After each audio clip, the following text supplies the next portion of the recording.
Je voudrais d'abord souhaiter la bienvenue à tout le monde pour ce deuxième webinaire de la STMRA sur le Covid.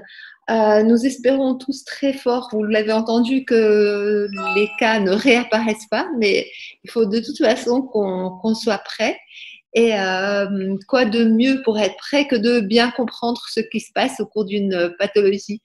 Donc pour ça, aujourd'hui, nous avons le très très grand plaisir d'avoir deux orateurs qui maîtrisent parfaitement leur sujet. Le premier sera le professeur Heshmi Louzil, qui est directeur de l'Institut Pasteur de Tunis et qui va nous parler de l'immunopathologie de cette infection par le virus et nous expliquer pourquoi on a des réactions immunitaires aussi variées et aussi complexes. Ensuite, sur le plan imagerie, vous savez tous combien le scanner pour nous est important. Ce sera le professeur Sausen Hantous, qui est chef de service d'imagerie à l'hôpital Abdelrahmane Memi, et qui donc à ce titre a vu défiler tous les scanners qui ont été faits sur nos patients, donc hôpital de référence, et qui va là aussi nous expliquer qu'est-ce qu'on voit dans un scanner, à quoi ça sert et jusqu'à où on peut se fier au scanner pour poser le diagnostic ou pas. Donc ça, ce seront deux conférences qui vont durer chacune 20 minutes.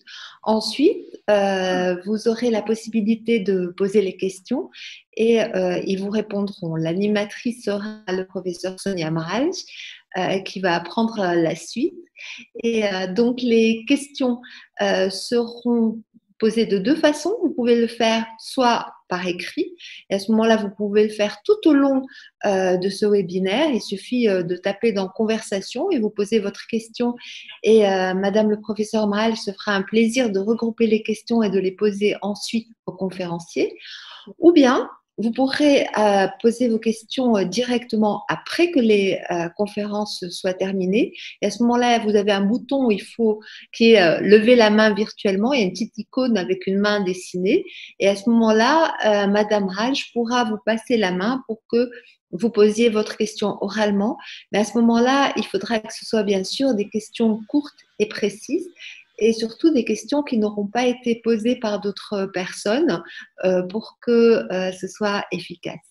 Voilà, j'espère que tout va bien se passer, que vous allez beaucoup apprécier ce webinaire qui est soutenu par le laboratoire AstraZeneca, que je remercie, et je voudrais remercier aussi Monsieur Ali Blini pour son soutien technique et bien sûr, notre vice-président webmaster, le docteur Zohaï Swiss.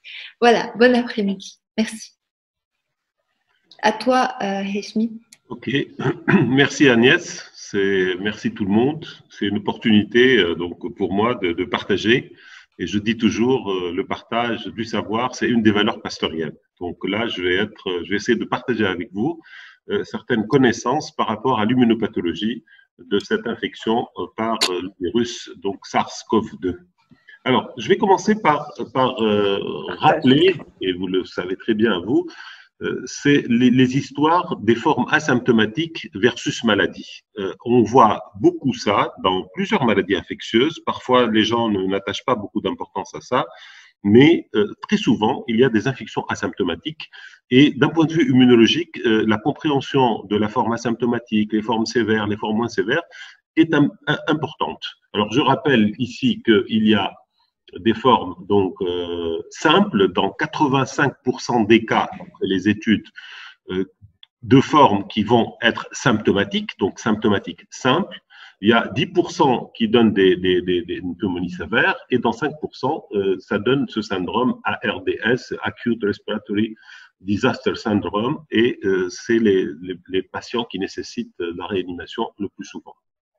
Alors, l'infection asymptomatique, elle a été calculée de deux manières. Par exemple, en Tunisie, elle est autour de 20%. Pourquoi on trouve 20%? Parce qu'en Tunisie, on regarde les gens autour des cas. Et souvent, on peut détecter des gens qui ont une PCR positive et qui n'ont pas de symptômes.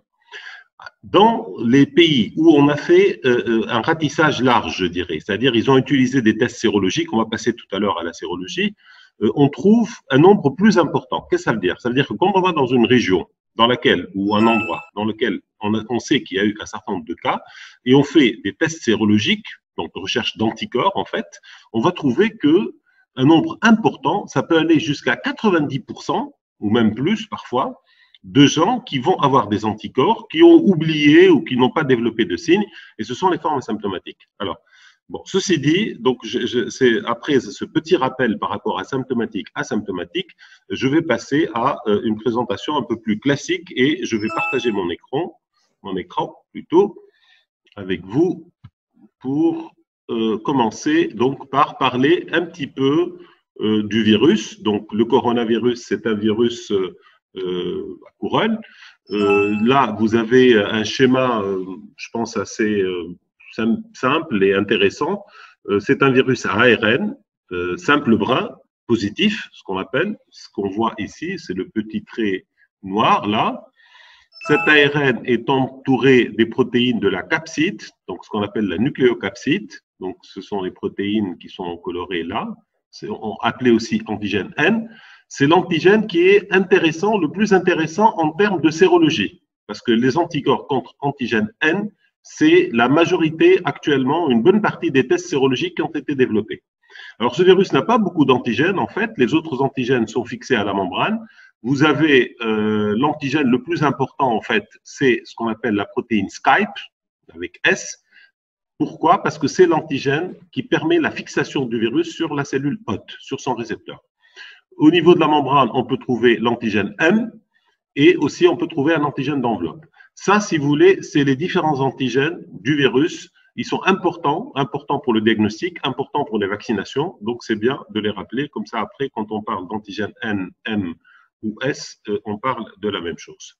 Alors, ce virus, donc, il va activer la réponse immune. Donc, moi, je vais parler surtout de la réponse immune aujourd'hui. Il active à la fois la réponse immune dite innée, c'est-à-dire celle qui implique les cellules non spécifiques de l'immunité, les cellules NK, les macrophages et d'autres types cellulaires, on va les voir tout à l'heure. Et il active, bien entendu, aussi la réponse immune dite adaptative, c'est-à-dire qui aboutit à une réponse immune spécifique qui est caractérisée, entre autres, par la production d'anticorps spécifiques et aussi par la production d'une réponse immune cellulaire T, qui est étudiée par différents auteurs. Et je vais parler, bien sûr, tout à l'heure de la réponse cytokinique. Alors, la maladie se caractérise, en général, plus elle est sévère et plus les signes sont plus aigus, elle donne une lymphopénie. Donc, la maladie, quand il y a des symptômes, il y a une lymphopénie. On pense que cette lymphopénie est due au recrutement des lymphocytes au niveau des sites de multiplication du virus. J'allais dire du parasite, parce que je travaille un peu plus sur la réponse immune antiparasitaire. C'est le site de multiplication du virus. Alors, après guérison, il y a normalisation et il y a l'apparition d'anticorps. Alors, avant d'aller et de passer vers la réponse immune et les mécanismes de la réponse immune innée et adaptative, je voudrais partager avec vous, disons, la réponse anticorps qui est importante d'un point de vue diagnostique pour essayer de fixer un certain nombre de choses. Et j'ai trouvé cette figure qui vient d'être publiée, d'ailleurs, il y a 2 jours, je crois, ou 3 jours, que je trouve intéressante, qui montre un petit peu l'évolution des différents marqueurs. Alors, en rouge, vous avez l'ARN du virus qu'on peut détecter soit par la PCR en temps réel, c'est ce qu'on appelle une RT-PCR, Real-Time PCR, mais en fait, c'est une PCR qui est précédée par une purification de l'ARN, parce que c'est un virus ARN, bien sûr, après avoir fait un prélèvement nasal, bien entendu, et après, donc on fait une transcription inverse, qu'on appelle, pour avoir le cDNA, l'ADN complémentaire C, c'est l'ADN qu'on amplifie, parce qu'on ne sait pas amplifier l'ARN, on ne peut pas amplifier l'ARN, et l'ADN complémentaire, on va cibler des séquences spécifiques du virus, et l'amplification, elle est en temps réel, parce qu'on a un signal fluorescent en temps réel, et en fonction du cycle seuil à partir duquel on a un signal détectable, on peut parler de positivité. Cette technique, elle est aussi quantitative, normalement, mais on n'utilise pas, on est en train de donner des résultats positifs, négatifs, mais en fait, on peut quantifier, parce que plus le signal, il sort de façon précoce, plus la quantité d'ARN ou de cDNA est élevé. Alors, c'est la courbe en rouge. Alors, je ne vais pas rentrer dans le détail des techniques, mais sachez que là, le maximum, je dirais, là, c'est pratiquement 100% de positivité. S'il y a des fausses négativités, très probablement, elles sont essentiellement dues à la qualité du prélèvement et non pas à la technique elle-même. Parce que là, on va aller vers la muqueuse, on peut faire mal le prélèvement et à ce moment-là, si on a vraiment une conviction qu'il y a une pathologie, il faut refaire peut-être le prélèvement. Voilà. Alors, ici, vous avez une sorte de proportion et la positivité de cette PCR en temps réel. Donc, et ce point-là, c'est le point où le début des signes. Comme vous savez, la période d'incubation, c'est, on va dire une moyenne de 4-5 jours. Donc, déjà avant le début des symptômes, on peut avoir, dans certains cas, une positivité. Et après, surtout le début des symptômes, et notamment donc quelques jours à une semaine après le début des symptômes, on est pratiquement à 100% de positivité. Alors, il y a des tests rapides maintenant de détection d'antigènes. Sachez qu'ils ne sont pas sensibles à 100%, donc par rapport à la PCR en temps réel, qui est la méthode de référence, et on peut avoir des sensibilités qui peuvent atteindre jusqu'à 70-80%. Donc, sachez qu'un test rapide négatif en antigène n'élimine pas, et même, je dirais, un test PCR. Donc, comme vous le savez, il y a un faisceau d'arguments et la radiologie et la clinique, etc. Et s'il le faut, il faut refaire les tests. Alors, 2 mots par rapport aussi aux anticorps. Donc, comme vous le savez, donc pratiquement aussi, enfin, un tout petit peu après, décalé par rapport à la PCR, par rapport à la détection du virus, vous avez les IgM en jaune ici qui augmentent et qui peuvent être détectés, donc notamment à quelques jours après le début des signes et jusqu'à avec un maximum, je dirais, presque à une semaine ou une semaine et demie. Et après, ça décroît. Après, vous avez les IgG spécifiques qui sont en bleu, qui peuvent rester plus longtemps. Là, vous avez à 4 semaines et ça peut aller plus. Et il y a aussi les IgA en vert qui sont intéressants. Vous savez, dans toutes les situations d'infection, quand l'agent pathogène passe par voie muqueuse, on peut avoir des IgA et elles peuvent être intéressantes à détecter et elles peuvent aider au diagnostic, peut-être mieux parfois que l'IgG. Et comme vous voyez ici, donc c'est la courbe en vert. Voilà, donc là, je voulais faire juste un petit rappel parce que quand même, la réponse immune, c'est aussi la réponse anticorps et qui est utile dans ce cas pour le diagnostic de la maladie. Là, je vais passer à maintenant ce qui se passe au cours donc, de la pénétration du virus et je passe à une diapo qui peut paraître un peu compliquée. Je vais la détailler un tout petit peu plus après avec une autre diapo qui est plus simple.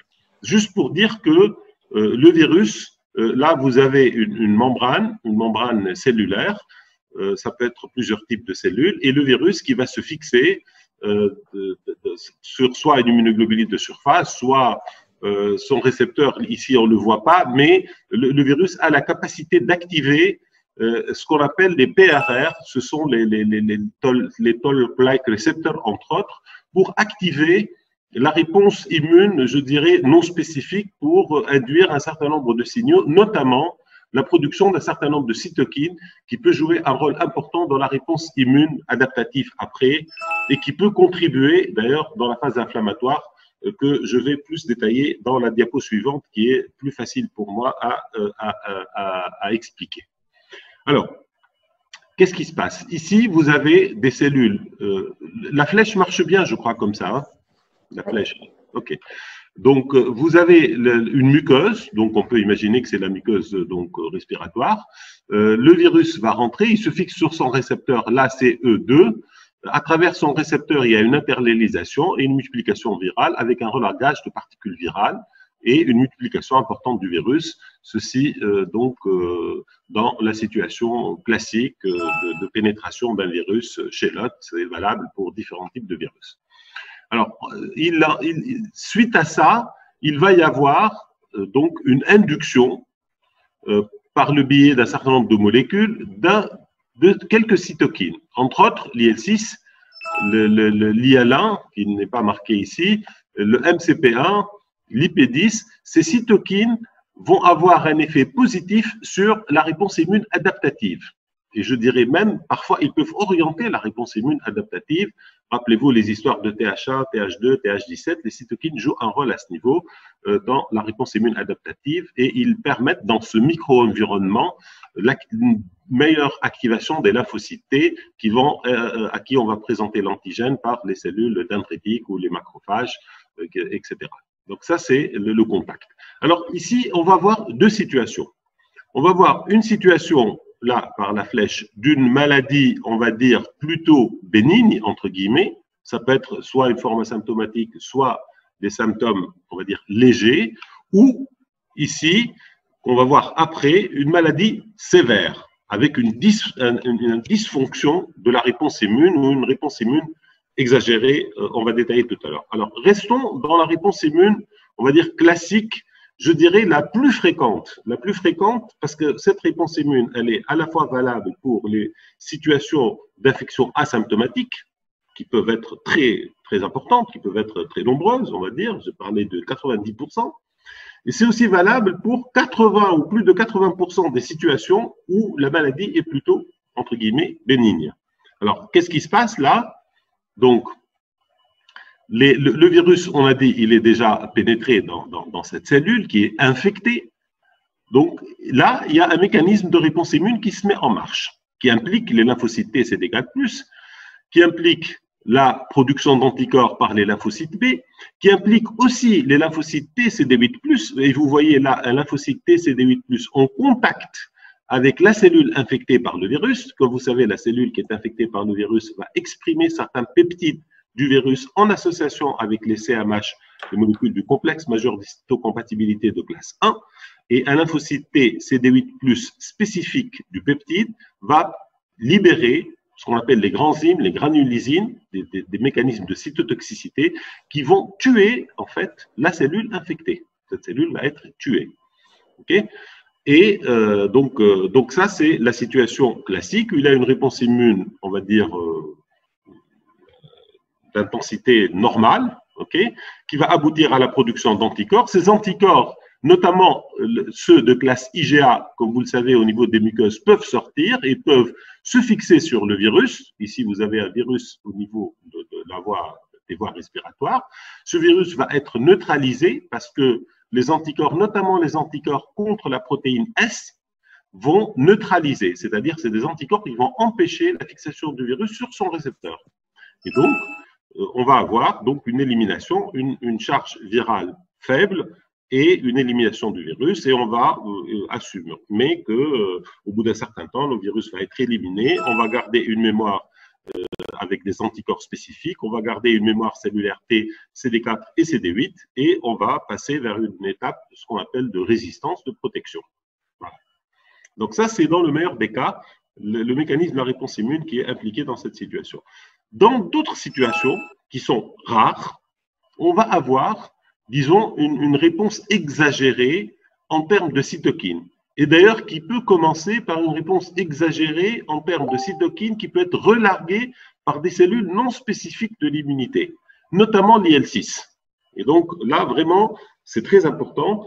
L'IL6, et ça, il y a des études que je ne vais pas présenter maintenant, mais que j'ai lues, qui montrent dans le sang des malades, dans ces situations-là, les situations des formes sévères, comme vous savez, les formes sévères, ça apparaît, donc ça commence au début par un syndrome grippal classique, et les complications surviennent au bout de 7 jours à peu près, et c'est là où on peut avoir un passage vers des formes sévères, donc vous hospitalisez dans les structures de réanimation, et les malades qui ont été analysés, on peut trouver des quantités importantes dans le sang, d'IL6, d'IL1, d'IL2, d'interleukine 8, interleukine 17, et on implique la réponse qu'on appelle TH17. Elle est associée avec un article très récent de Peter Hotez. Au passage, il va donner un webinaire dans lequel on est invité. Je vais disséminer cette information. C'est un grand immunologiste américain. Et GCSF, GMCSF, et entre autres le Tumor Necrosis Factor ou TNF. Donc, toutes ces cytokines. Alors, il y a un relargage qui se fait essentiellement par les cellules, donc, comme tout à l'heure, donc ici on a vu les lymphocytes T, mais là c'est beaucoup plus des cellules non spécifiques de l'immunité. Il y a un recrutement, donc les CSF, les Colony Stimulating Factors, je rappelle, GCSF et GMCSF vont attirer donc les polynucléaires, les monocytes qui se différencient en macrophages, les lymphocytes Et il va y avoir donc un nombre, là, les petits ronds, c'est les cytokines que j'ai cités tout à l'heure.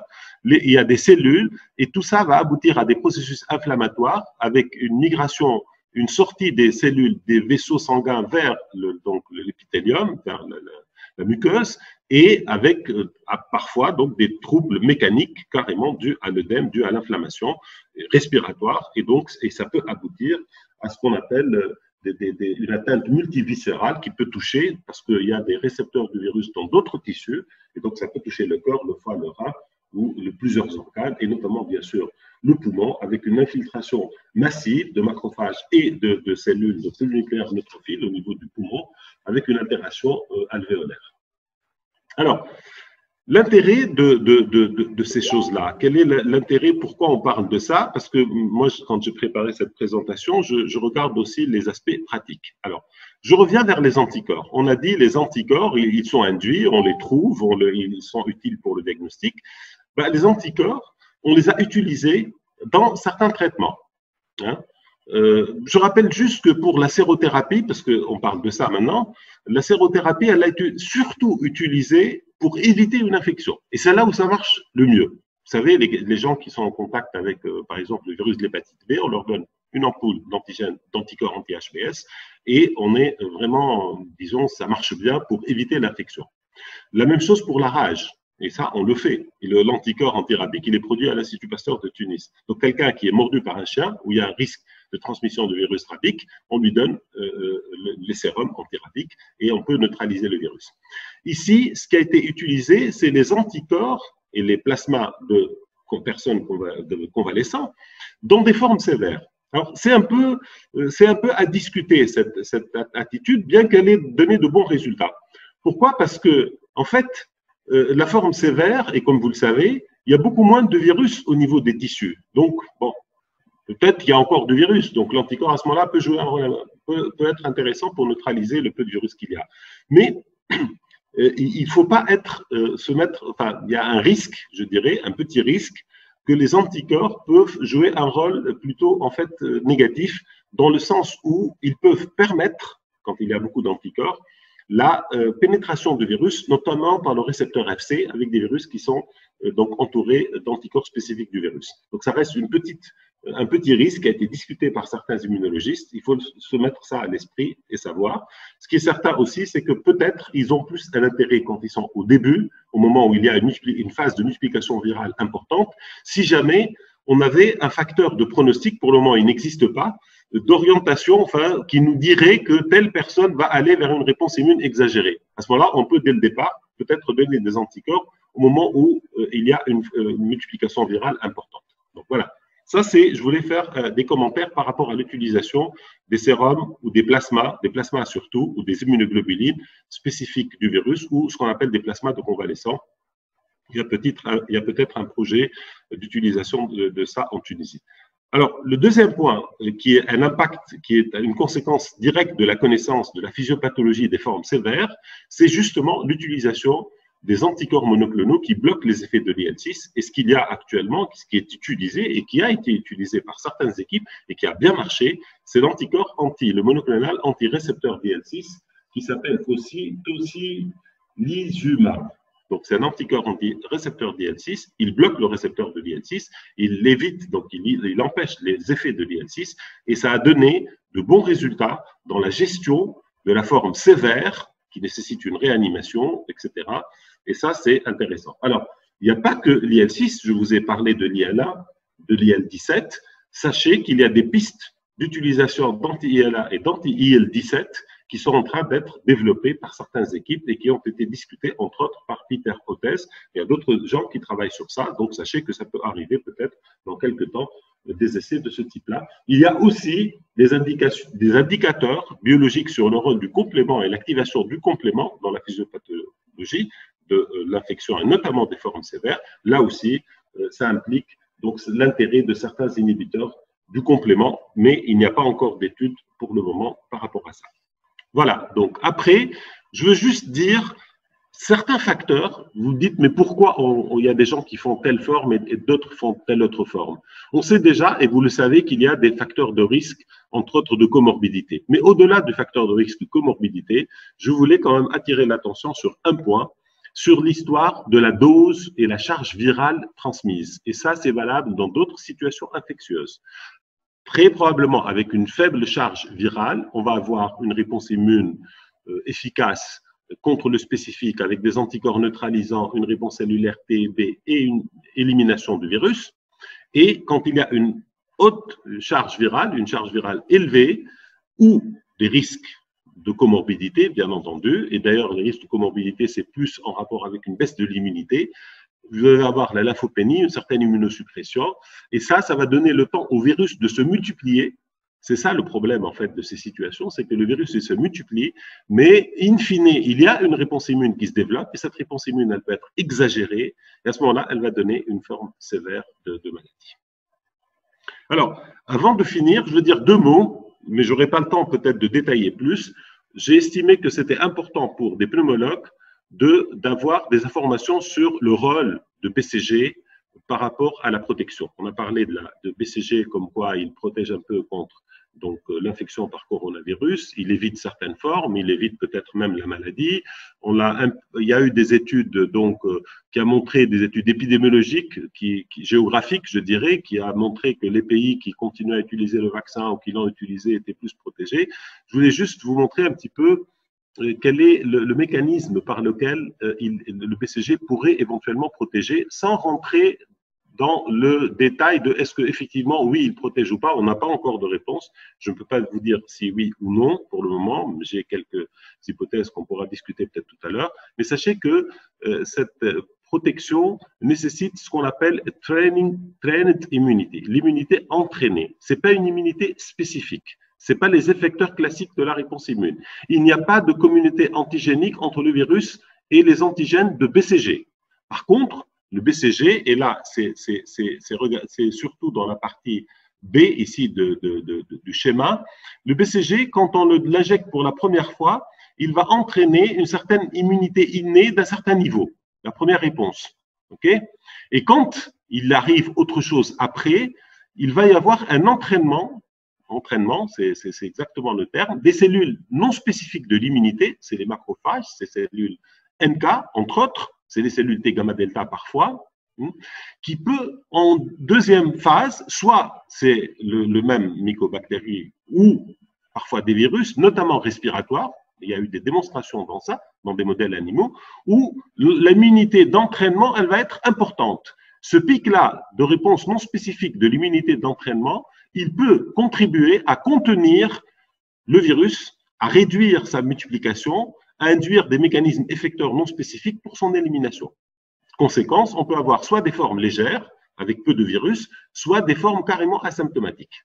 Donc ça, c'est les hypothèses. Alors, le mécanisme par lequel ça se fait, le mécanisme implique ce qu'on appelle le mécanisme épigénétique. Vous savez, dans les cellules, il y a l'ADN avec la chromatine, avec les protéines histone qui sont proches. La training immunity va ouvrir certains endroits du gène de cellules non spécifiques de l'immunité qui va rendre l'expression des gènes, elle peut se faire plus facilement et de façon importante. Et l'expression des gènes va aboutir à un certain nombre de médiateurs de l'immunité non spécifique qui va être mis en place. Voilà. Donc ça, c'est important pour vous pour discuter l'histoire du BCG.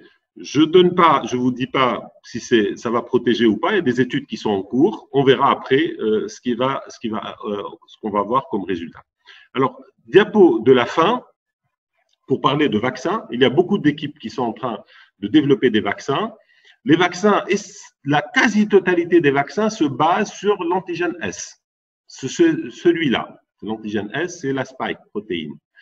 Alors, il y a différents types de vaccins. Il y a des vaccins à ARN, du NIH. Il y a des vaccins à ADN. Donc, c'est l'ADN qui code pour cette protéine. L'ARN, c'est l'ARN qui code pour cette protéine. Il y a la protéine recombinante qu'on injecte avec l'adjuvant en général. Il y a ce qu'on appelle les vaccins vectorisés. On utilise un virus en général, qui est peu virulent. Il y a la Coxsackie, il y a le virus de vaccin contre la rougeole, qui est utilisé par les gens de l'Institut Pasteur à Paris, et entre autres, dans lequel on injecte une séquence qui code pour l'antigène cible, qui est toujours, ça vient de la protéine S. Ou bien, on a les vaccins, ce qu'on appelle inactivés, c'est le virus, on le fait en culture en masse et on l'inactive, ou bien le virus vivant atténué. Il y a différentes phases de développement de vaccins. Je ne vais pas rentrer dans les détails. Sachez qu'il y a une phase préclinique et la production dans les conditions GMP, ce qu'on appelle Good Manufacturing Practice, pour produire le vaccin. Après, il y a la phase 1, la phase 2, la phase 3. Et après, il y a la licence, la FDA, la science européenne. Après, il faut une production industrielle. Après, il faut une administration et avoir une réponse protectrice. Et je vais m'arrêter ici. Je pense donc avoir un peu fait le tour par rapport à l'immunopathologie et l'immunologie, on va dire, de l'infection par COV2. Et puis tout à l'heure, je répondrai aux questions. Merci beaucoup.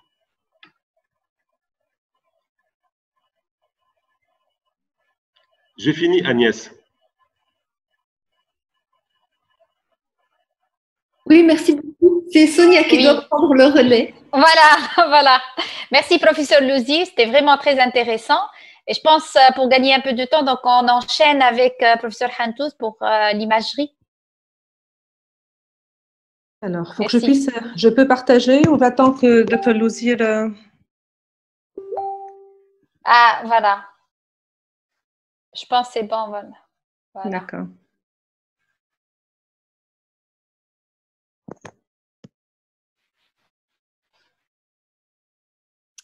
Alors, c'est bon, Sonia? Oui, on vous entend, c'est bon. Voilà. Pas encore de partage, hein? Voilà. Partager l'écran. Très bien. Alors, voilà.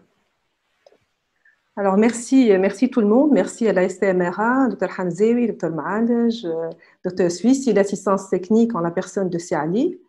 Donc, je vais vous parler de l'imagerie de la pneumonie Covid-19, en particulier des indications de l'imagerie, des aspects que l'on va rencontrer et des limites de l'imagerie.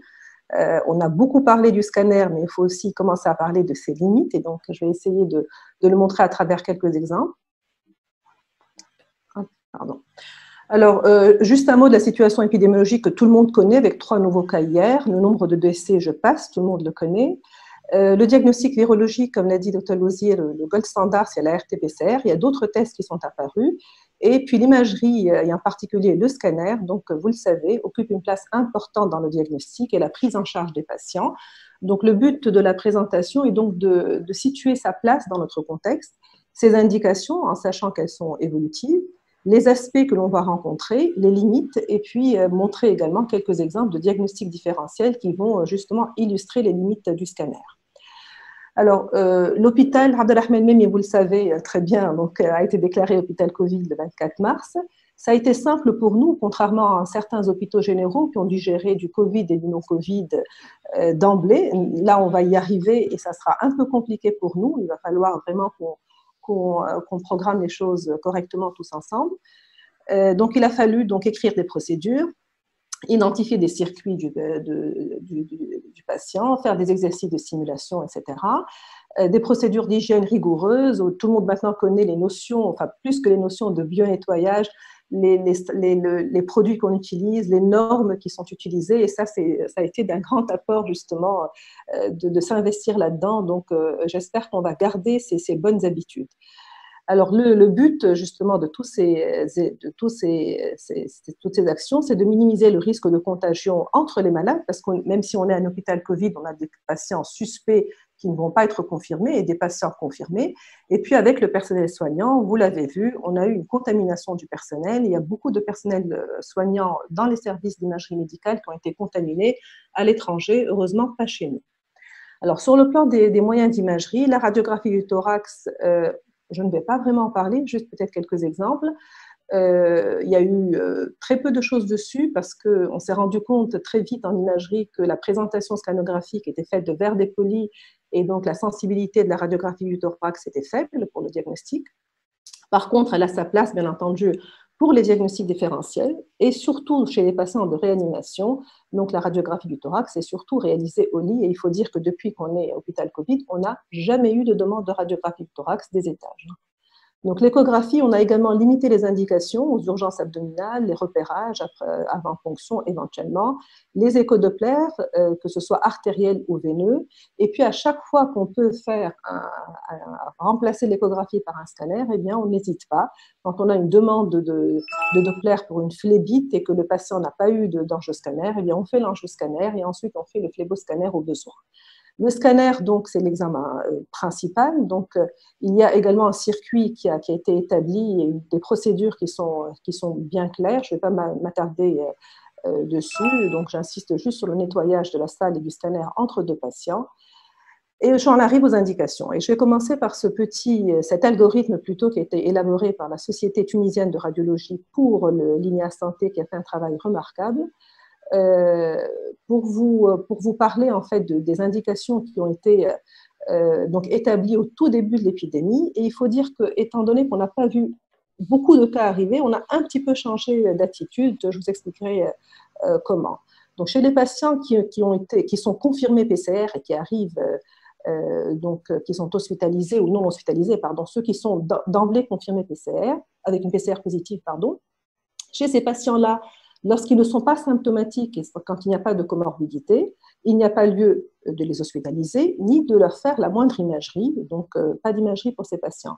Pour les formes modérées chez les patients hospitalisés, et c'est ce qui a été fait aussi dans notre hôpital, il n'y a pas lieu de faire une imagerie, c'est ce qu'on avait décidé au départ, éventuellement une radiographie du thorax au besoin, mais on s'est rendu compte petit à petit que nous n'étions pas dépassés.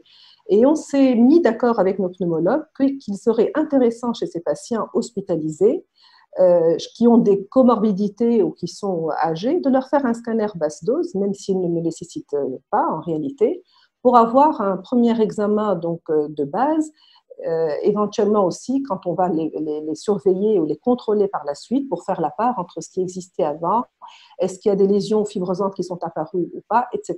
Et puis chez ces patients-là, bien entendu, quand il y a une suspicion d'embolie pulmonaire, on va passer à l'angioscanner. Pour les formes sévères avec les signes de gravité qui sont hospitalisés en réanimation, là, on n'a pas de problème avec le réanimateur. Le scanner, à chaque fois qu'il est demandé, il est réalisé. Le plus souvent, ce sera un angioscanner, bien entendu. Parfois, on peut être amené à faire un scanner sans injection. Et bien entendu, la radiographie du thorax au lit, au cas par cas. Deuxième groupe, chez les patients suspects. Donc, ils n'ont pas de PCR positive. Ils sont soit en attente d'une PCR, soit la PCR est négative.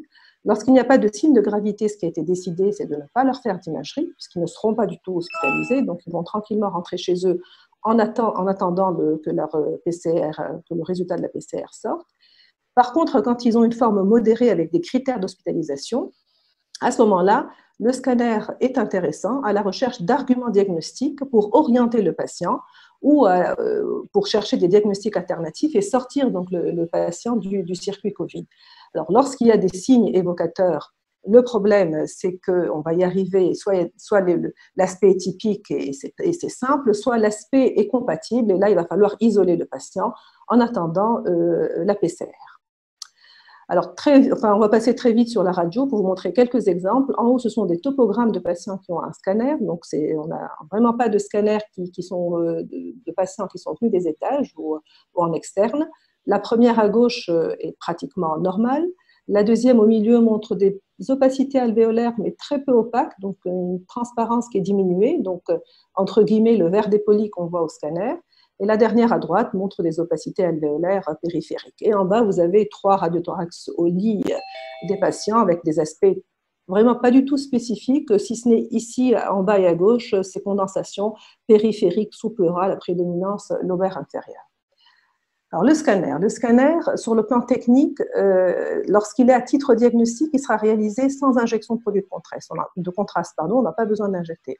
Par contre, on sera amené à injecter dans les formes graves ou secondairement aggravées, à la recherche de la principale complication qui est bien entendu l'embolie pulmonaire. Et puis, quand on fait un angioscanner, on peut éventuellement associer à cet angioscanner un phléboscanner.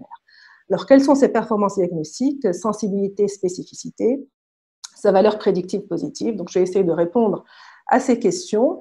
en vous rapportant quelques séries. Donc, la plus importante, celle que tout le monde connaît, c'est la fameuse série de Tao qui a rapporté 1014 cas qui ont été explorés par scanner et par PCR dans les 7 jours par rapport au scanner, avec une moyenne de 1 jour entre la PCR et le scanner, et qui a rapporté une sensibilité de 97%, comme vous le voyez, mais une spécificité faible. Autre série également, avec une sensibilité qui était importante, par comparaison à la RT-PCR, qui, je le rappelle, est le gold standard pour le diagnostic. Simplement, le problème, c'est qu'il y a un délai de réponse qui peut être allongé, qui peut aller jusqu'à 3 jours, malheureusement, une sensibilité qui varie entre 60 et 70%, mais une spécificité qui avoisine les 100%, contrairement au scanner, bien entendu, et puis un problème également d'accès de cette PCR. Alors, après ces articles qui sont sortis très vite, les gens ont commencé à être un peu plus critiques. Donc, la question qui a été posée avec tous ces chiffres qui ont été publiés, c'est est-ce que le scanner peut être utilisé comme un outil de screening?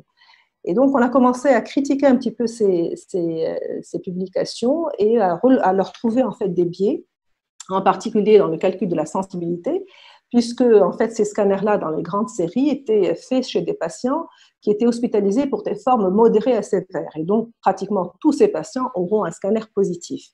Et puis, on a critiqué également la spécificité, comme je l'ai dit, est variable. Il y a des articles qui ont rapporté une spécificité plus importante qui est là aussi critiquable parce que cette spécificité, cette valeur prédictive positive du scanner va dépendre de façon vraiment importante de la prévalence de la maladie. Plus la prévalence est importante, plus le scanner, plus la valeur prédictive du scanner sera importante. Donc, définitivement, le scanner ne peut pas être considéré comme un outil de screening, pour d'autres raisons également. Par contre, ces indications qui sont retenues, c'est que c'est un examen qui va nous aider au diagnostic positif en confrontant donc ces images au contexte clinique également et à d'autres éléments biologiques. C'est un examen qui va permettre de faire le diagnostic différentiel d'autres pathologies, et c'est extrêmement important. C'est un examen qui va faire le diagnostic des complications, en particulier chez les malades de réanimation. Et c'est un examen qui va permettre également de faire le suivi des patients, puisque dans le protocole MURI, actuellement, il y a un scanner qui est prévu à 1 mois. Et je vais vous montrer peut-être un exemple. On s'est rendu compte que c'était peut-être un peu trop tôt, 1 mois, mais on va y revenir. Alors, on arrive à la sémiologie scanographique. Alors, la sémiologie scanographique donc, comporte plusieurs signes. Le signe le plus fréquent, ce sont les plages d'hyperdensité en verre dépoli, rapportées dans la littérature. Les réticulations et l'aspect de crésipavie, que les pneumologues connaissent bien. Les condensations, j'ai mis plus ou moins bronchogramme aérique parce que certains considèrent que l'absence de bronchogramme aérique est évocateur du diagnostic, d'autres non. L'élargissement des vaisseaux en distalité, c'est un signe qui est fréquemment rapporté. L'absence d'adénomégalie ou le faible nombre d'adénomégalies hilaires ou médiastinales chez ces patients, l'absence d'épanchement pleural sauf complications, bien entendu, qu'elles soient infectieuses ou emboliques, et la distribution qui est typiquement périphérique, sinon hétérogène, un petit peu patchy, et enfin la teinte bilatérale avec une prédominance lobaire inférieure. Ça, c'est la sémiologie TDM de la pneumonie COVID-19. Alors, en dehors des formes sévères, ce qu'il faut savoir, c'est qu'il n'existe pas de corrélation entre les signes TDM et la présentation clinique, c'est important. C'est-à-dire qu'on peut avoir des signes TDM chez des patients asymptomatiques. Par contre, chez les patients qui ont des formes graves en TDM, c'est souvent corrélé également à la gravité clinique. Alors, cette sémiologie TDM, elle est évolutive dans le temps, ça a été bien décrit sur cet article, c'est-à-dire que les 3 premiers jours, le scanner peut être normal, mais il peut le rester aussi. Donc, on a vu des malades qui gardent un scanner normal, même au-delà des 3 premiers jours. Les 4 premiers jours, donc après le début de l'infection, vont apparaître pendant les 4 premiers jours le premier signe qui est les plages d'hyperdensité en verre dépoli, comme je l'ai dit, bilatérales, asymétriques, non systématisées, typiquement périphériques sous pleural, mais parfois sans gradient axial. Ensuite, du 4e au 8e jour, on va avoir une extension du verre dépoli, on va voir apparaître de fines réticulations avec l'aspect de crésipavine dont j'ai parlé, et puis vont apparaître des foyers de condensation qui vont s'organiser et qui vont donner un aspect de pneumonie organisée, et le signe du halo inversé qu'on n'a jamais vu chez nous, mais qui est rapporté dans la littérature. Et enfin, du 8e au 13e jour, le verre dépoli va diminuer, et puis les foyers de condensation vont se majorer, et donc ça va être l'aspect classique d'une pneumonie organisée. Et enfin, les signes négatifs, l'absence d'épanchement pleural et les adénomégalies qui sont rares. Donc, sur cette étude, justement, je rapporte juste sur la série qui a été publiée, le nombre de patients qui ont un scanner normal, donc 56%, et le nombre de patients qui se présentent initialement avec une atteinte d'un seul lobe, qui est très trompeuse pour le diagnostic de la pneumonie Covid-19. Et plus on avance dans le temps, plus les lésions deviennent bilatérales, bien entendu. Donc, que va répondre le scanner? Donc, on va être dans l'une des 4 situations suivantes. La première situation, c'est un scanner normal, comme on l'a vu, mais qui ne va pas écarter le diagnostic, puisqu'on a dit qu'il pouvait être normal les 3 premiers jours et qu'il pouvait également le rester. Deuxième éventualité, l'aspect est très évocateur d'une pneumonie Covid et on verra des exemples. Et dans ce cas-là, le patient sera hospitalisé en unité Covid. La troisième case, c'est que le scanner va montrer un aspect compatible parce qu'il y a des signes d'atypie. Et dans ce cas-là, le patient sera isolé en attente de la PCR. Et dans la quatrième situation, c'est que l'aspect scanographique ne va pas être compatible et va par contre évoquer un autre diagnostic. Et dans ce cas-là, il va servir à sortir le patient du circuit Covid pour une prise en charge qui sera adaptée. Malheureusement, c'est cette situation qui est la plus embêtante, qui n'est, disons, pas la plus fréquente, mais celle qui nous pose le plus de problèmes, quand l'aspect n'est pas typique et que l'on est très embêté pour la prise en charge de ces patients parce qu'il s'agit de les isoler en attente de la PCR. Et c'est pour ça qu'il est très important de confronter cet aspect au contexte clinique et biologique en n'oubliant jamais que cet aspect scanographique n'est pas spécifique. Alors, on va voir quelques exemples en images pour comprendre toute cette sémiologie. Un premier exemple d'une forme typique chez cet homme de 62 ans qui n'a pas d'antécédent, retour des Philippines, transit en Turquie, épisode de frisson. Il avait des signes plutôt ORL, il a fait le tour un petit peu des ORL et puis au bout d'un certain temps est apparue une dyspnée avec une première PCR qui était négative. Donc, il est arrivé par le tri avec ce topogramme qui ne montrait pas grand-chose. Et on passe au scanner qui montre vraiment un aspect typique, comme je vous l'ai décrit, des plages d'hyperdensité envers des polis que vous voyez ici, qui sont bilatérales, qui n'épargnent aucun lobe, qui ont une prédominance lobaire inférieure et qui nous avait fait dire, donc, au vu du circuit du patient et de sa présentation clinique, que c'était un aspect vraiment typique d'une pneumonie Covid-19. Les reconstructions coronales montrent bien la distribution périphérique, enfin la prédominance périphérique de ces lésions par endroit. Donc, aussi bien les reconstructions coronales que les reconstructions sagittales qui montraient la prédominance également postérieure qui rapportait aussi de ces lésions d'hyperdensité, de ces hyperdensités envers des polis. Alors, 3 jours plus tard, 3 jours après son hospitalisation, ce patient se plaint d'une oppression thoracique et bien entendu, premier diagnostic auquel on pense, c'est une éventuelle embolie pulmonaire. Donc, vous voyez la différence entre le scanner initial, ça nous a permis de voir, donc d'illustrer cette évolution de la sémiologie tomodensitométrique, puisqu'on voit ce verre dépoli, et sur ce fond de verre dépoli, on voit apparaître des images de réticulation que vous voyez ici, avec l'aspect de crazy paving, avec ces hyperdensités envers des polis qui deviennent plus denses. Donc, en passant, ce patient avait également un thrombus au niveau du ventricule gauche, qui était une découverte tout à fait fortuite sur des séquelles d'infarctus. Et vous voyez ici, je vous ai mis le premier scanner le 9 avril et le deuxième scanner le 13 avril, qui montre bien l'apparition de ce crazy paving de ces réticulations sur le fond de verre des polis. Donc, avec ces images de reconstruction qui montrent bien la prédominance périphérique.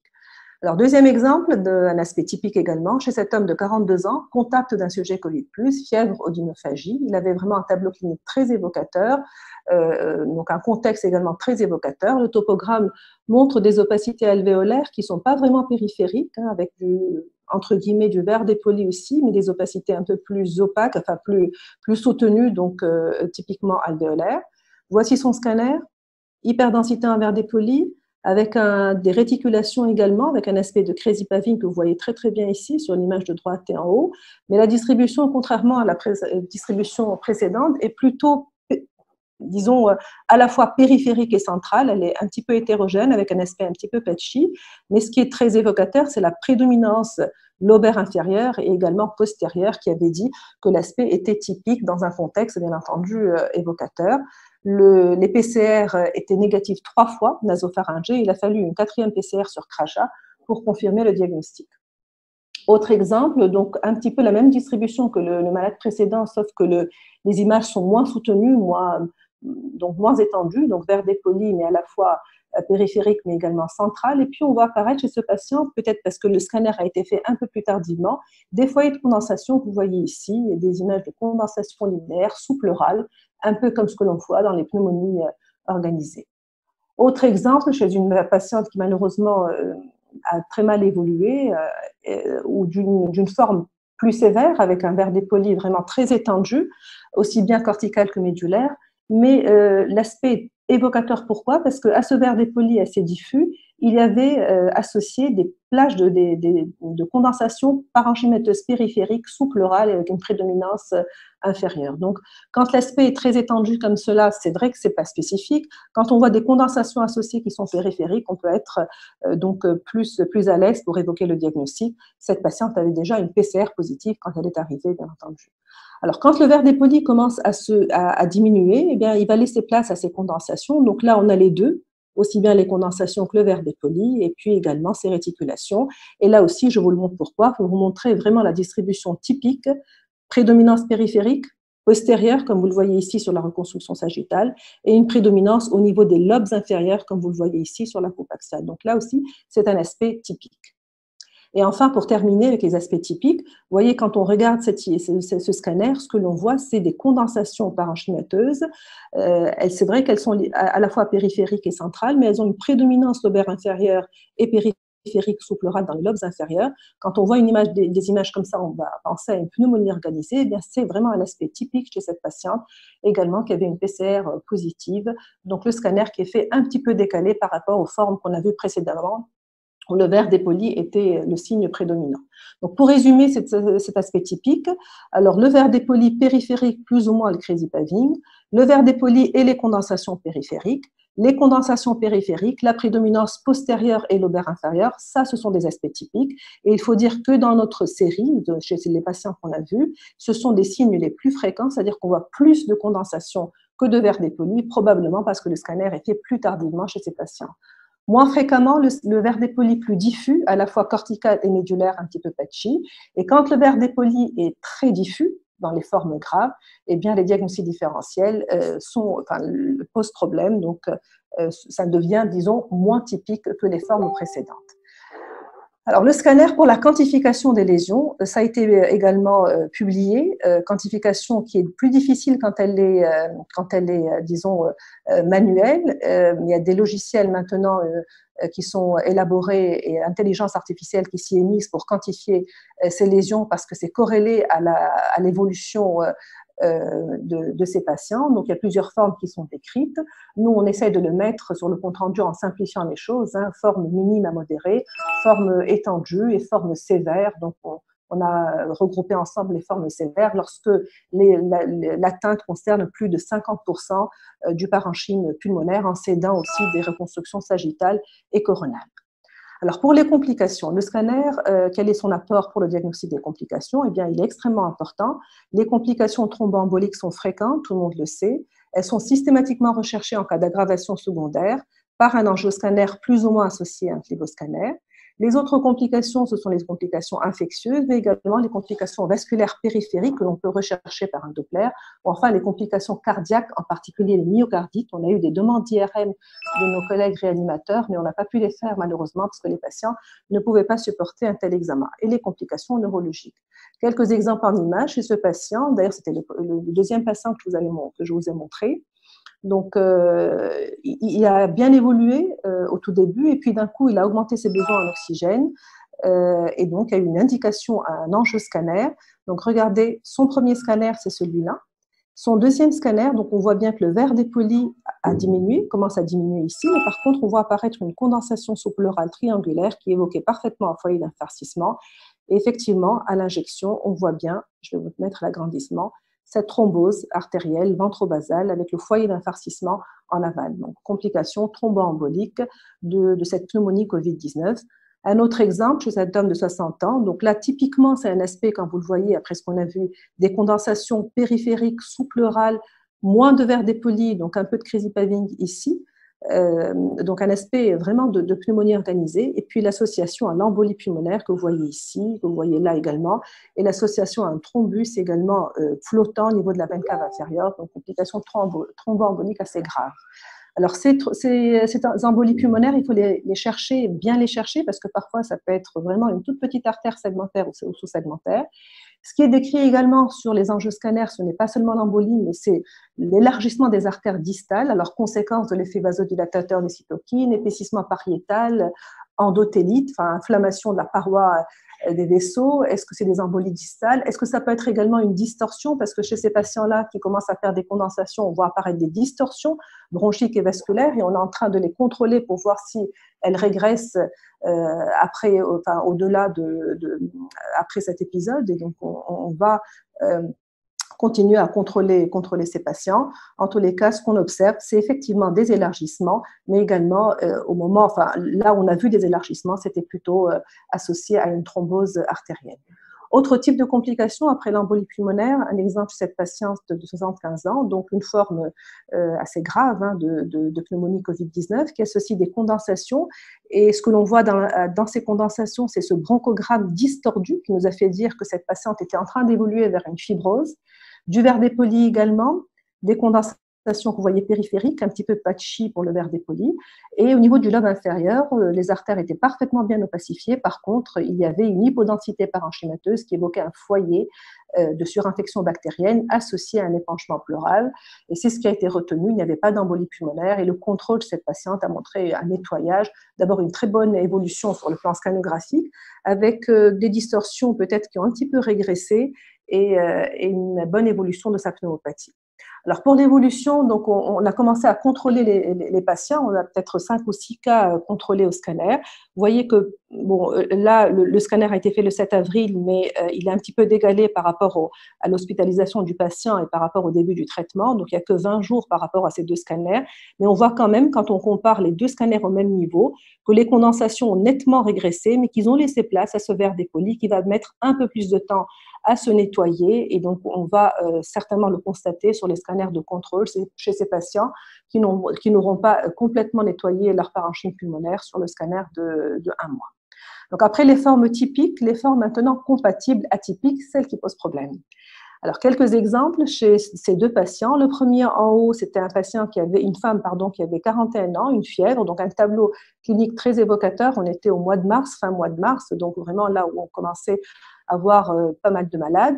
Une saturation qui était à 92%. Donc, elle est venue avec sa PCR et donc le scanner montrait, et son scanner d'ailleurs, qui n'a pas été réalisé chez nous, il me semble. Donc le scanner montrait des hyperdensités en verre dépoli focales, bilatérales, avec un petit foyer de condensation sous-pleural lobaire inférieur. Un autre exemple chez ce patient qui avait un situs inversus, avec ces hyperdensités focales vraiment pas du tout typiques comme celles qu'on a vues précédemment, mais il faut savoir que ces formes nodulaires minimes sont rares, elles concernent moins de 10% des patients, mais elles sont décrites donc, dans la pneumonie Covid-19. Autre exemple, franchement, si on n'était pas dans ce contexte, il n'aurait pas été évoqué. Vous voyez ce verre dépoli minime et même ces micronodules. D'ailleurs, on a dit que la présence de micronodules permettait au contraire d'écarter le diagnostic. Eh bien là, ce n'est pas le cas. Il y a du verre dépoli, quelques micronodules, une atteinte également bilatérale. C'est cette atteinte bilatérale qui est peut-être qui doit mettre la puce à l'oreille. Et donc la PCR chez ce patient avait confirmé le diagnostic. Et enfin, un dernier exemple pour ces formes très atypiques, c'est ce patient qui s'est présenté avec un tableau de toux sèche et de fièvre. Et l'aspect scanographique était celui d'une condensation que vous voyez ici, lobaire inférieur, parcourue par un bronchogramme aérique, entouré d'hyperdensité en verre dépoli qui était assez étendue. Et ce qui était embêtant avec ce tableau évocateur, c'est qu'à distance de cette condensation, il y avait également des hyperdensités nodulaires en verre dépoli assez rondes, et à distance de cette condensation qui nous avait fait dire que ça pouvait être compatible avec une pneumonie Covid-19. Alors là, la PCR ne s'est pas positivée, elle a été faite, elle était négative, et le diagnostic a été retenu sur l'association à une lymphopénie chez ce patient. Alors, les autres diagnostics, c'est pas toujours simple, vous avez constaté, Pourquoi? C'est pas simple parce qu'en fait, il y a d'autres diagnostics différentiels qu'il faut évoquer devant un verre dépoli ou devant des condensations. Alors, devant un verre dépoli, qu'est-ce qu'on peut évoquer d'autre et comment peut-on faire la part des choses? On peut évoquer un œdème pulmonaire aigu, on peut évoquer également d'autres pneumonies virales et bactériennes atypiques, on peut évoquer une hémorragie alvéolaire, un œdème lésionnel, etc. On peut également évoquer une exacerbation d'une PID fibrosante. Tous ces diagnostics sont difficiles à distinguer de la pneumonie Covid-19 et peuvent donc poser un problème lors de l'interprétation du scanner. C'est pour ça que la confrontation à la clinique et parfois aux anciennes imageries est importante. Devant des condensations bilatérales, eh bien, le principal diagnostic différentiel, c'est la pneumonie organisée, mais d'une autre origine, également les pneumopathies interstitielles idiopathiques qui sont en exacerbation, en particulier la PINS. Un premier diagnostic est facile, que vous reconnaîtrez certainement, des plages d'hyperdensité en verre dépoli bilatérales, un peu hétérogènes, mais qui ont manifestement, enfin vous l'avez remarqué, une prédominance médulaire plutôt que corticale. Donc c'est plus périhilaire que corticale, c'est pratiquement l'aspect en aile de papillon, et puis vous l'avez vu, même si la fenêtre n'est pas adaptée, un épanchement pleural bilatéral. Donc c'est une patiente qui avait un OAP, donc qui était passée par le tri, mais il n'y a pas de problème, donc on a eu des OAP au scanner qui sont passés par le tri, et c'est un diagnostic différentiel qui est relativement, pas toujours, aisé au scanner.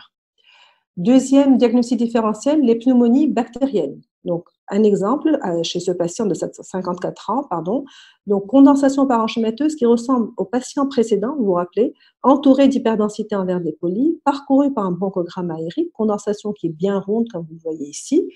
Donc, aspect de pneumopathie bactérienne, d'aspect compatible pneumonie Covid-19. Il y a d'autres éléments biologiques qui sont entrés en jeu. Il avait une hyperleucocytose, il n'avait pas de lymphopénie, il avait une CRP élevée, il avait une procalcitonine également élevée. Ce patient-là donc a été isolé quand même en attendant de la PCR qui était négative. 3 jours plus tard, il fait une douleur thoracique. Et quand il fait une douleur thoracique, tout le monde a eu peur. Est-ce que c'est une pneumonie Covid avec une première PCR négative? On s'est dit, on va lui refaire un scanner et on va faire un angioscanner. Si les lésions se bilatéralisent ou s'étendent à un autre lobe, c'est que c'est peut-être une pneumonie Covid-19. S'il a en plus une embolie pulmonaire, ce serait évocateur. En fait, ce qu'on a vu sur le scanner, c'est une extension un petit peu des lésions, c'est vrai. L'apparition d'un épanchement pleural, il n'y avait absolument il n'y avait pas d'embolie pulmonaire et le diagnostic retenu par son pneumologue était celui d'une pneumopathie bactérienne qui a très bien évolué sur le plan clinique et biologique sous antibiothérapie. Donc, vous voyez que ce n'était pas toujours simple. Alors là, je vous montre 3 exemples de scanners chez 3 jeunes patients d'ailleurs. À gauche, un verre dépoli assez diffus, au milieu, un verre dépoli au niveau des lobes supérieurs, des condensations périphériques au niveau des lobes inférieurs, et à droite, vous avez des condensations et du verre dépoli à prédominance périphérique et lobaire inférieur. Dans un contexte de pneumonie Covid, si on avait vu ces malades aujourd'hui, on aurait évoqué une pneumonie Covid-19 et donc on aurait dit aspect très évocateur.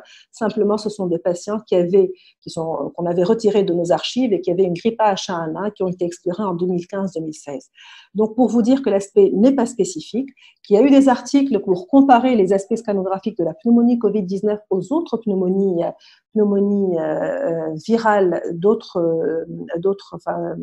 origines, et que ces articles, plusieurs articles, ont quand même retenu que la prédominance périphérique des lésions, aussi bien verre dépoli que condensation, que l'étendue des lésions, l'atteinte bilatérale, l'absence d'épanchement pleural était significativement associée au Covid-19 comparativement aux autres pneumonies virales, CMV, adénovirus, grippe A et EBV. Un autre exemple, une autre publication également qui va dans ce sens-là, disant que la distribution périphérique des lésions, le crazy paving, l'élargissement vasculaire, là aussi on en reparle, sont des signes qui sont plus corrélés à la pneumonie Covid-19, contrairement à la distribution centrale et périphérique. Voilà, un exemple que je ne peux pas ne pas vous montrer, que je ne peux pas ignorer parce que c'est un patient qui nous est parvenu du tri aussi, qui avait manifestement une tuberculose et ce sont des patients qui arrivent avec une fièvre, forcément la symptomatologie clinique est la même, une altération de l'état général, et donc le scanner a permis très vite de redresser le diagnostic et de confier le patient pour une prise en charge adaptée. Alors, nos errances diagnostiques en période Covid, parce que c'est pas toujours simple, hein. Un exemple de cet homme de 55 ans, donc Disley, il est arrivé d'un autre hôpital pour une suspicion de pneumonie Covid-19. Donc, vous voyez sur son scanner Ce que l'on voit, ce sont des séquelles, vous voyez ici, de tuberculose avec des nodules excavés au niveau du culmen, des lésions rétractiles au niveau du lobe supérieur droit et un verre dépoli qui est très diffus, qui n'est pas typique d'une pneumonie Covid-19, mais qui est quand même embêtant chez ce patient. Alors, quand on regarde bien sur ce fond de verre dépoli, on a l'impression de voir des micronodules. C'est un patient qui a quand même fini en réa chez nous, et chez qui la PCR était négative 2 fois. Et heureusement, nos pneumologues, nos réanimateurs, ont fait une recherche de BK qui était positive dès la première fois sur les crachats, qui a permis donc de sortir ce patient du circuit Covid pour une prise en charge adaptée. Autre exemple d'un patient qu'on a vu également chez nous, verre dépoli assez diffus, peut-être une petite prédominance périphérique ici, mais ce que l'on voit et ce que vous voyez certainement, c'est cette distorsion bronchique qui est très visible ici. Ce sont ces réticulations qui prouvaient en fait qu'il y avait une PID fibrosante sous-jacente et le diagnostic en fait d'une exacerbation d'une PID a été retenu. Mais c'est un patient qui est quand même passé par la réanimation, où la PCR a été refaite à 2 reprises, qui a été faite également, je pense, dans les crachats, et il est ressorti du circuit Covid par la suite. Vous voyez que ce n'est pas toujours simple, mais il y a des éléments sémiologiques sur la présence de distorsions, de lésions interstitielles sous-jacentes qui ont permis d'évoquer l'exacerbation de sa PID. C'est un patient donc, qui a été très bien pris en charge, qui est rapidement sorti, parce qu'entrer en réa chez des patients, à côté de patients qui sont également Covid, ce n'est pas simple d'en sortir après. Et enfin, pour terminer avec les errances diagnostiques, cette jeune fille de 28 ans, encore d'homme du clévus, suivie en radiothérapie, elle fait une fièvre, une douleur thoracique, suspicion d'embolie pulmonaire et la patiente fait un enjeu scanner qui montre, vous voyez ici, des hyperdensités en verre dépoli bilatérales. Donc forcément, dans cette période d'épidémie, la première chose à laquelle on a pensé, et elle a été transférée en réa pour ça, c'est une pneumonie Covid-19, malgré une première PCR négative, transférée en réa, deuxième PCR négative, on s'est dit on va refaire un scanner pour voir ce qui se passe. Sous antibiothérapie, regardez l'évolution. Donc, il y a une modification des lésions à un nettoyage partiel et on voit apparaître un collapsus du lobe inférieur, un collapsus partiel du lobe moyen et du lobe inférieur. Cette patiente avait regardé une tumeur très volumineuse qui envahissait le tronc, qui envahissait les coanes et donc elle faisait tout simplement des pneumopathies d'inhalation. Donc, passage en réa et sortie très vite du circuit Covid. Voilà, pour terminer, donc je vais dire que le scanner joue un rôle important, qu'il y a des indications qui sont retenues, certainement pas pour le tri, mais pour orienter le diagnostic, pour diagnostiquer les complications et pour suivre l'évolution des patients, sous réserve donc d'un circuit sécurisé avec une protection du personnel soignant. En dehors des formes typiques, parce qu'il y en a, et je vous en ai montré, vraiment dont le diagnostic est relativement aisé, il faut tenir compte du contexte clinique, des antécédents du patient et garder un sens critique et du bon sens clinique malgré quand même une psychose que tout le monde a reconnue. Maintenant, alors l'autre enjeu que l'on va avoir à affronter, c'est le déconfinement qui va nous obliger à organiser les circuits, à sécuriser notre personnel. Et puis la question, c'est que va-t-on faire des formes asymptomatiques que l'on va découvrir fortuitement sur le scanner. Là, il va également falloir y réfléchir pour adapter les procédures. Donc voilà, je pense que j'étais un peu longue, je suis désolée. J'ai terminé. Merci. Merci beaucoup aux 2 orateurs pour cette vraiment mise au point très intéressante sur 2 points. Donc l'immunopathologie qui a été présentée par professeur Heshmi Louzir et l'imagerie donc de la pneumonie Covid présentée par professeur Sousan Hantous. Je vous rappelle que pour donc poser vos questions, vous avez 2 façons de faire. Donc, soit donc tapez votre question sur questions-réponses ou bien levez la main. Il y a le bouton en bas au milieu de l'écran. Donc, vous pouvez le mettre comme ça, je peux vous donner donc la parole. Alors, j'ai déjà quelques questions. Donc, n'hésitez pas, hein, toutes vos questions sont les bienvenues. Je commence par les questions qui sont destinées pour professeur Louzir. Donc, la première question,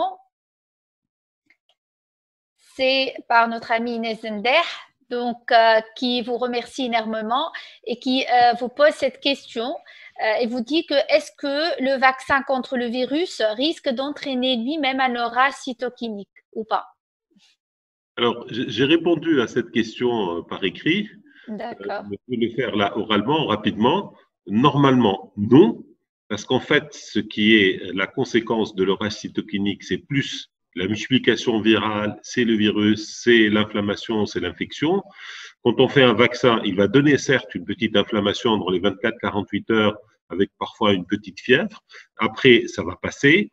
Et ce qu'on va gagner après, et on sait que le mécanisme effecteur, c'est essentiellement les anticorps spécifiques du virus. Donc, une fois qu'on est vacciné, si on a des anticorps, à la rentrée, s'il y a une entrée de virus, ces anticorps, dans le meilleur des cas, bien sûr, ils vont être neutralisants des virus et il n'y aura même pas d'infection.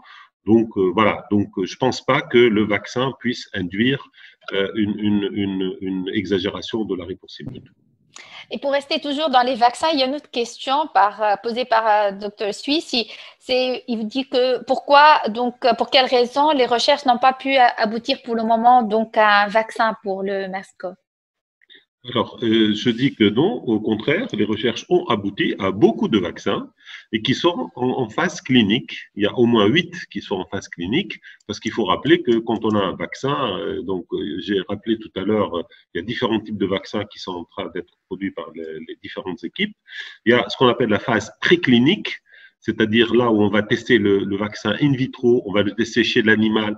Et beaucoup de vaccins, ils ont déjà passé cette phase-là, c'est-à-dire qu'on a des arguments que le vaccin peut marcher en induisant une réponse immune, cellulaire, anticorps, qui neutralise dans des modèles, etc.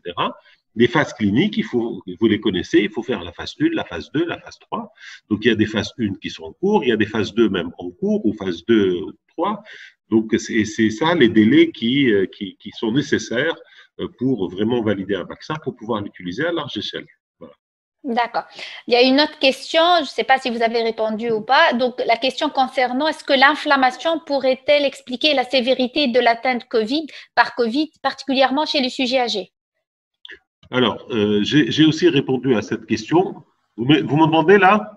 Oui, oui, on vous entend, oui, bien sûr. Okay. Alors, je ne pense pas. En fait, le sujet âgé ou l'obèse ou les comorbidités, etc., c'est des facteurs qui influent quelque part sur la réponse immune et qui vont créer un certain délai entre le développement d'une réponse immune et la multiplication virale. C'est-à-dire qu'il va y avoir un certain retard pour la réponse immune. Et donc, une fois qu'il y a une multiplication virale importante, on a besoin, la réponse immune va être montée de toute façon après et elle va être exagérée. Donc voilà. Donc maintenant, l'âge et les autres, moi, je ne sais pas. Je sais que, par exemple, le sujet âgé, on sait qu'il y a une baisse de l'immunité. Donc, et là, ça peut être par ce biais-là que le mécanisme et la sévérité donc est plus importante chez les sujets âgés. D'accord, merci beaucoup. Donc, il y a une autre question. Là, on passe du sujet âgé à l'enfant. C'est professeur Titre qui vous pose la question, qu'en est-il de la pathogénie chez l'enfant et pourquoi l'enfant semble-t-il plus protégé des formes? En fait, l'enfant a souvent des formes moins graves par rapport à l'adulte. Voilà, elle cherche donc une explication pathogénique à ça. Honnêtement, je ne sais pas, honnêtement, quel est le facteur qui fait que les enfants ne sont pas touchés et ne sont pas infectés aussi, hein, parce que même quand on fait des tests systématiques, ils sont moins fréquemment infectés que les adultes. Honnêtement, je ne sais pas. Maintenant, il y a cette histoire de maladie, de syndrome de Kawasaki, je ne sais pas si vous avez entendu parler, c'est une vascularite qui avec de la fièvre, avec des phénomènes inflammatoires et qui peut même aller vers des formes très sévères. Heureusement, elle est très rare et il y a eu un lien avec le virus, donc le coronavirus, mais il faut attendre un petit peu, disons, plus de temps d'études pour comprendre la mécanistique. D'accord. Alors, merci beaucoup. Donc, une autre question de Dr. Suissi. Donc, est-ce qu'il y a un risque de mutation de la protéine spike du coronavirus? Alors, ce que j'ai comme données récentes, parce qu'on a fait plusieurs comparaisons de séquences, parce que je rappelle juste que nous sommes aussi en train de préparer à l'Institut Pasteur. Bon, je sais que c'est ambitieux, mais bon, on essaye de travailler sur un vaccin à base d'ADN, le plasmide. Et donc, on a fait des analyses, des comparaisons de séquences de tout ce qui a été publié. C'est des milliers, hein, c'est des milliers de séquences de la protéine S dans les bases de données. Elle est très conservée. Les variations sont très faibles. Donc, il y a des variations ailleurs, c'est-à-dire dans le génome du virus, mais pas la protéine S. Et donc, ça, c'est vraiment un argument intéressant pour faire de la protéine S aussi un bon candidat vaccin, puisqu'il ne change pas beaucoup et on peut assumer qu'un vaccin contre le coronavirus va protéger contre tous les variants qui existent. mais qui sont dus à des mutations et des changements ailleurs dans le génome du virus que dans la protéine S, sachant que la protéine S bouge très peu. Il y a des variations, mais elles sont minimes. Voilà. Alors, merci. Donc, c'est le professeur Benkheder qui vous pose une question concernant le vaccin BCG.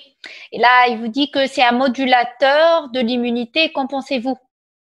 Alors, en fait, le BCG, il est déjà vaccin contre la tuberculose et il donne une mémoire spécifique des antigènes de Mycobacterium tuberculosis qui existent et qui sont en commun avec BCG. Ça, c'est un premier effet.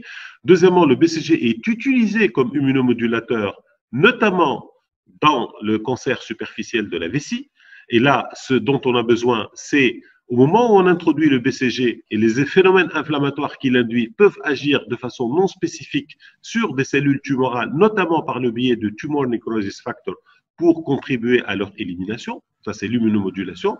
Et le BCG, il est connu aussi pour induire ce qu'on appelle, et ce que j'ai expliqué tout à l'heure, l'immunité d'entraînement, trained immunity, et elle va agir sur une sorte de mémoire, mais une mémoire de l'immunité non spécifique. C'est-à-dire que cette immunité non spécifique peut, à l'occasion d'une autre infection, comme c'est le cas ici, coronavirus, ou d'autres virus respiratoires, donc cette immunité induite, immunité d'entraînement induite par le BCG, peut être, disons, révélée ou se mettre rapidement en marche quand il y a une infection virale, notamment ou bactérienne d'ailleurs, respiratoire.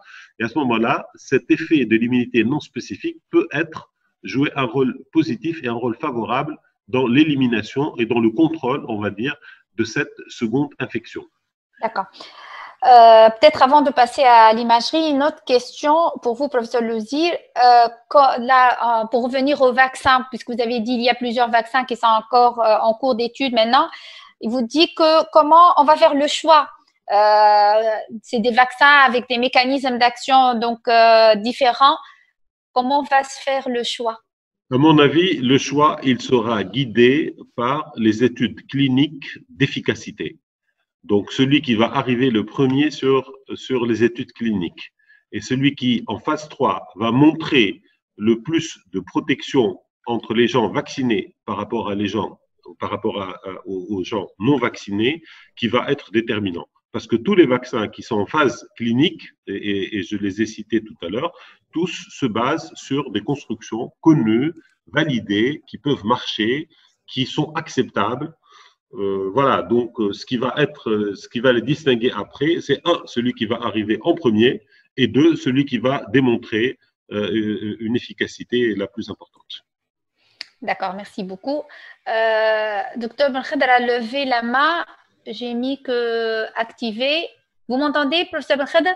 Oui, oui, je vous entends. Voilà, vous voulez intervenir donc directement. Oui, je voulais d'abord dire un très grand bravo aux deux orateurs. J'ai été impressionné par la qualité. Et j'ai une question pour Sausan, qui l'aura, je l'ai déjà écrite la question. Mais pour Heshmi, je te remercie pour toute l'analyse que tu as faite. Moi, je voudrais revenir sur la tuberculose. On avait discuté avec Madame Hamzaoui l'autre jour concernant justement le BCG. Nous, on avait constaté déjà dans le temps que les malades qui faisaient une tuberculose, en fait, le BCG, c'est un bacille de Calmette et Guérin, qui est un bacille tuberculeux atténué, qui donne une petite forme de vaccination, mais c'est presque la forme, si vous voulez, immunologique de la tuberculose. Le constat, c'est que dans les asthmes sévères, qui sont des asthmes la plupart du temps cytokiniques, chaque fois que nous avions des patients, parce qu'avant nous n'avions pas les traitements, hospitalisés, qui attrapaient la tuberculose dans le service, atténuaient de façon très significative la sévérité de leur asthme.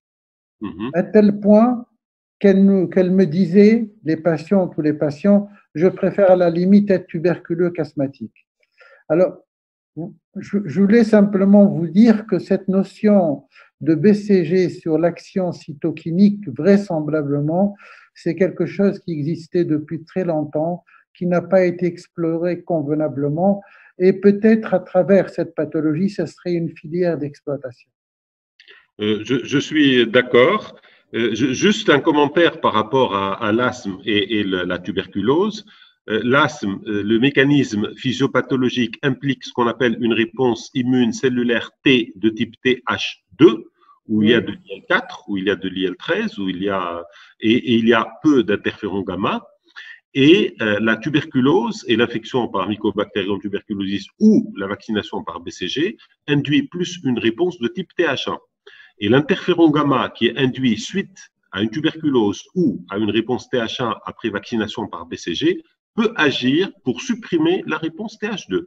Et on peut avoir, donc, ça me semble tout à fait logique. Et d'ailleurs, bon, moi, je ne travaille pas sur ces aspects-là, mais je me demande pourquoi on n'a pas utilisé, pas la tuberculose, mais par exemple le BCG ou des choses comme ça, pour justement orienter la réponse immune et réduire la réponse TH2 dirigée contre les allergènes et qui est responsable donc de la réponse inflammatoire au cours de l'asthme. Alors maintenant, je veux revenir par rapport à l'histoire du BCG. Au-delà de la vaccination par BCG, je pense, puisque là vous me poussez à donner un avis sur les histoires de protection contre Covid, etc., dans nos régions, je pense aussi que la circulation des mycobactéries, bovis et même tuberculosis, comme vous le savez, il y a beaucoup d'infections asymptomatiques, il y a beaucoup de gens qui peuvent donc héberger et développer des réponses immunes.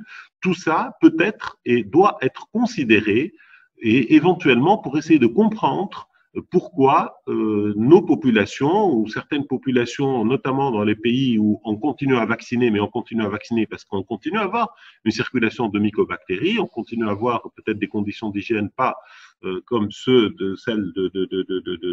des pays nordiques, etc. Et donc, c'est à considérer aussi au même titre que la vaccination par BCG. Voilà. Donc, merci. C'est bon, c'est Ali? Non, c'est bon, merci beaucoup. Je voulais dire que Zohair est très, très beau aujourd'hui. Il a de la classe, ça je vois. Merci beaucoup. Merci. Vous avez une question pour Sousan Hantous, je pense, non? Oui, je l'ai marqué là. Voilà, j'ai lu la question. Voilà, je vais la lire tout de suite. D'accord. Alors là, la question pour toi, Sousan, c'est concernant les articles, il vous dit, c'est Ali, les articles chinois, surtout sont descriptifs, il faut faire des études peut-être analytiques. Tout à fait d'accord. Tout à fait d'accord. Il y a une profusion d'articles qui ont été publiés et c'est incroyable. C'est-à-dire qu'on lit parfois quelque chose et son contraire le lendemain. Vous avez dû le remarquer aussi, mais en imagerie, il y a eu beaucoup de biais dans la sélection des patients et je l'ai dit d'ailleurs, pour critiquer parfois les chiffres qui ont été publiés par certains auteurs, même dans la comparaison entre pneumonie Covid-19 et autres pneumonies virales, il n'y a pas eu d'articles qui ont comparé également les pneumonies Covid-19 aux autres PID aigus. Et donc, pour la spécificité, il y a des choses qui manquent également. Donc, certainement, il va falloir que ça décante et que les choses, qu'il y ait une revue, parce que je vous ai montré une revue critique de tout ce qui a été publié en matière de sensibilité et spécificité. Il y aura certainement d'autres études qui seront également publiées dans quelques temps aussi. D'accord. Bon, il ne reste pas beaucoup de temps. Je continue avec toi. Donc, Dr Hantous, il y a une question concernant l'élargissement. Concernant le délai là, de réalisation de scanner de contrôle de 1 mois. Tu as dit déjà, voilà. On en a parlé avec Dr Hamzé, oui, effectivement, parce que ça a été écrit dans le protocole. Et on s'est rendu compte pour les quelques malades qu'on a fait, pour qui on a fait un scanner, qui restait un peu de verre dépoli et que ça mettrait certainement un peu plus de temps pour partir. Et on s'est dit, alors peut-être Madame Hamzé pourra peut-être dire un mot aussi, que pour ces patients-là, quand il y avait des lésions qui persistaient, on pouvait proposer un autre scanner à 3 mois, ou peut-être pourquoi ne pas changer effectivement, faire un amendement au protocole et faire d'emblée un scanner à 3 mois. L'idée c'était peut-être qu'on allait les perdre de vue, je ne sais pas. Enfin bon, voilà, ça se discute. C'était ça la question effectivement. C'est aussi une question. Voilà, la question concernant effectivement, est-ce que la dilatation périphérique des vaisseaux au scanner est-elle expliquée par le fait que le Covid peut entraîner une vascularité? Oui, c'est une des explications qui a été avancée, l'inflammation de la paroi, mais aussi les thromboses très très distales qu'on a du mal à voir, et aussi les distorsions bronchiques. Il y a plusieurs explications, il n'y en a pas qu'une seule, et c'est très difficile à voir au scanner, hein. Donc c'est des choses qui sont extrêmement distales, hein. Donc c'est pas évident de faire la part des choses parfois. Il y a aussi des distorsions. On voit que les vaisseaux sont élargis parce que les condensations sont rétractiles. On voit les bronches qui sont un petit peu distordues. Donc je crois que c'est une combinaison de lésions qui donne cet élargissement vasculaire, mais qui est retrouvé dans beaucoup d'articles, hein, et qui a même permis qui est plus corrélé avec les pneumonies Covid-19 qu'avec les autres pneumonies virales dans un des articles que j'ai montré. Donc c'est un signe intéressant à noter dans les comptes rendus, effectivement. Ouais, alors là, il y a une autre question concernant la place de la radiographie thoracique. Est-ce qu'il y a quand même une place? On sait tous les limites, mais est-ce que vraiment elle garde une place dans le Covid, la radiographie thoracique? Une question de Dr. Suisse. Mais c'est-à-dire une place comme moyen de diagnostic, de tri, c'est ça que vous voulez dire, Dr. Suisse? Ce qui a été rapporté, c'est que pour le tri, étant donné que les lésions sont très peu visibles à la radio, ça pouvait être faussement rassurant d'avoir une radiothorax normale. En fait, c'est pour ça. Et donc, ce n'est pas du tout recommandé. Maintenant, pour les diagnostics différentiels, comme certains OAP, pourquoi pas? C'est-à-dire mais encore faut-il que le diagnostic soit évoqué. Or là, comme on a eu dans les tris beaucoup on peut le dire quand même, un peu de psychose, et que chaque tableau respiratoire aigu était suspect Covid jusqu'à preuve du contraire, on les a plutôt eu au scanner, hein. Donc on savait bien qu'on n'allait pas nous arrêter à la radio, en fait. C'était ça. Et d'ailleurs, même chez les patients qui ont été hospitalisés, on en a discuté. Est-ce qu'on va leur faire des radios au lit au moment de leur hospitalisation? Et personne n'en a demandé en réalité. Donc j'appelle les pneumologues, peut-être que vous pouvez également répondre, mais on n'a jamais eu de demande de radiothorax au lit pour ces patients. Chaque fois qu'ils se compliquaient, on passait au scanner, en fait. Donc voilà, Madame Hamzé. Juste parce que je vois qu'on est à la fin du temps. Si Sonia veut bien, je voulais juste poser une question. Oui, bien sûr. À Heshmi et à South en même temps, après l'avoir remercié, parce que c'était vraiment très, très enrichissant. Comme il y a eu ce patient, et je crois que c'est le seul qui a été positif au bout d'une éternité, au bout de 4 PCR, ça a induit là aussi une psychose où les gens disaient non, c'est un Covid, et le scanner est évocateur ou compatible, et il y avait 4 PCR, 5 PCR négatifs, et des tableaux cliniques qui, pour un clinicien qui a une certaine expérience, étaient compatibles avec tous les autres diagnostics possibles. Donc, je voudrais vous demander à vous deux, jusqu'où on doit aller pour confirmer un Covid, que ce soit sur le plan scanographique ou sur le plan PCR. À quel nombre de PCR je peux dire, bon, je sais que mon malade, il n'est pas Covid et je m'en arrête là, même si le scanner est vice-versa. Je peux commencer? Oui.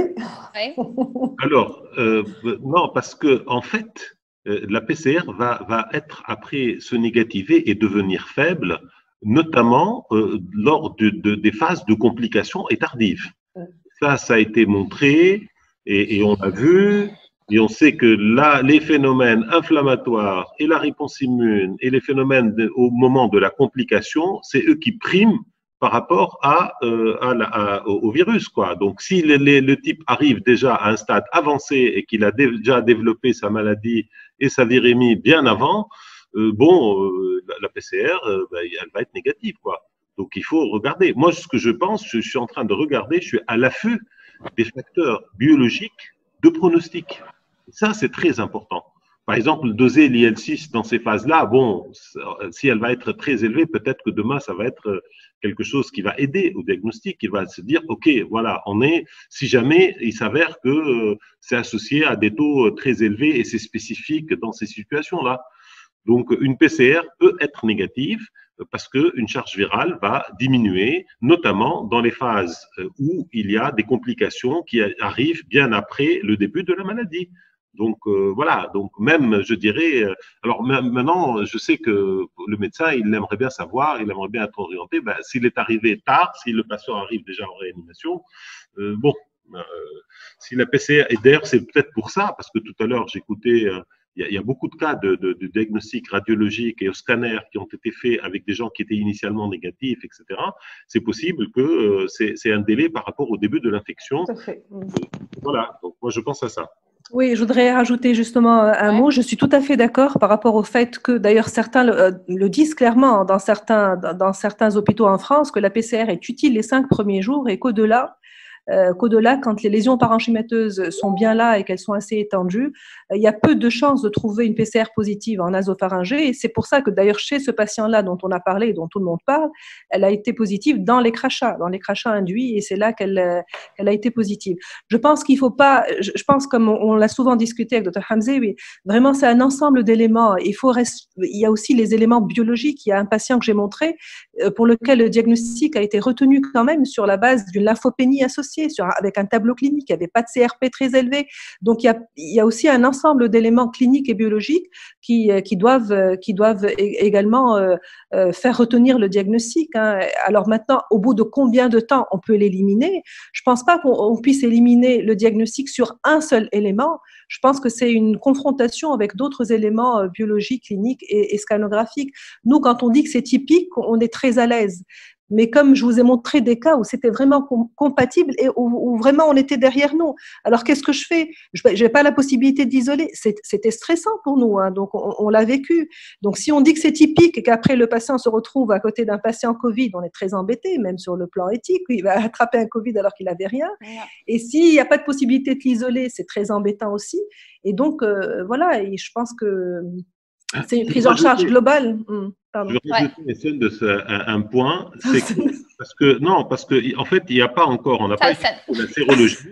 Il y a la sérologie. La sérologie, les anticorps pour ces formes-là peuvent être d'une grande aide. Oui, je rajouterai que dans les formes sévères, on a montré qu'il y a beaucoup plus d'anticorps, que la sérologie, les titres sont plus élevés. C'est-à-dire que c'est toujours comme ça.